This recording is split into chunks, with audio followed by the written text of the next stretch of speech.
कांग्रेस की राजस्थान प्रदेश अध्यक्ष गोविंद सिंह डोटासरा ने बजट सत्र में विधानसभा में शिक्षा मंत्री मदन दिलावर को जमकर घेरा है। उन्होंने कहा है कि दिलावर साहब से आप नैतिक शिक्षा की बात करेंगे। उन्होंने कहा है कि कोटा में कोचिंग वाले बच्चों ने आत्महत्या की, प्रेम प्रसंग था इस वजह से की।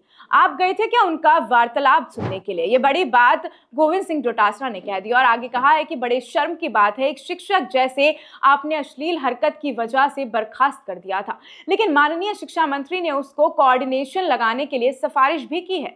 जनता जानना चाहती है कि उस शिक्षक से मंत्री दिलावर का क्या कुछ संबंध है, क्यों इतनी ज्यादा उनको तवज्जो दी जा रही है। उस शिक्षक ने इतनी घृणित और इतनी अश्लील हरकत की है, इतना अश्लील काम किया है, मैं उसका नाम नहीं लेना चाहता हूं, सदन में उसका आपने सिफारिश क्यों की है।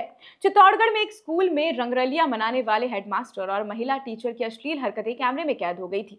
सीसीटीवी फुटेज सोशल मीडिया पर काफी तेजी से वायरल भी हुआ था, तो दोनों को बर्खास्त भी कर दिया गया था। ग्रामीण उसका रवैया कई दिनों से देख भी रहा था। जब गांव वाले समझते तो वे अपनी हैसियत और उच्च स्तरीय संपर्क की धौंस दिखा देता, गांव वालों को भी डरा देता था। संस्था प्रधान की इस हरकत को कैद करने के लिए ग्रामीणों ने ही स्कूल में खुफिया कैमरा लगाया था। इस बात से अनजान हेडमास्टर की गंदी करतूत का पर्दाफाश हो गया। राजस्थान के शिक्षा मंत्री मदन दिलावर ने शनिवार यानी कि 18 जनवरी को कोटा में विद्यार्थियों के आत्महत्या किए जाने के लिए उसके पीछे प्रेम प्रसंग एक बड़ा कारण बता दिया है और ये प्रेम प्रसंग का जो कारण है उसे करार कर दिया है। कोचिंग संस्थानों के प्रमुख केंद्र कोटा में 2024 में आत्महत्या के करीबन 17 मामले अब तक सामने आ चुके थे और वहीं 24 के बाद 2025 में अभी तक जनवरी माह की अगर हम बात करें तो 6 बच्चों का सुसाइड का मामला सामने आ चुका है। दिलावर बूंदी में कार्यक्रम के दौरान पत्रकारों को संबोधित कर रहे थे। उन्होंने इस कार्यक्रम में लाभार्थियों को भूमि स्वामित्व के लिए स्वामित्व कार्ड जारी किए गए।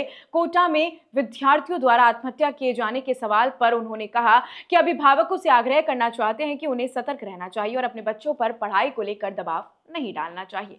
दिलावर ने आगे कहा कि मैं ईमानदारी से आग्रह करना चाहूंगा, हालांकि मेरे शब्द कुछ लोगों को परेशान कर सकते हैं। माता पिता को चौकस और सावधान रहना चाहिए और साथ ही उन्हें अपने बच्चों पर दबाव नहीं डालना चाहिए। मंत्री ने आगे कहा कि कुछ मामलों में प्रेम प्रसंग होते हैं और उनके कारण छात्र आत्महत्या कर लेते हैं। दिलावर ने कहा कि माता पिता को अपने बच्चों की गतिविधियों और दिनचर्या के प्रति चौकस रहने की जरूरत है। लेकिन इन तमाम मुद्दों पर अब गोविंद सिंह डोटासरा ने विधानसभा सत्र में काफी बड़ा बवाल खड़ा कर दिया है और जो ये बयान उन्होंने कोटा में दिया था मंत्री दिलावर ने, उसी पर ही अब गोविंद सिंह डोटासरा ने भी बड़ा बयान जारी कर दिया और साथ ही इस तरीके के बयानबाजी को लेकर प्रश्न खड़ा कर दिया है। ऐसी और भी तमाम अपडेट्स और जानकारियों के लिए आप बने रहिए हमारे चैनल भारत रफ्तार पर। नमस्कार।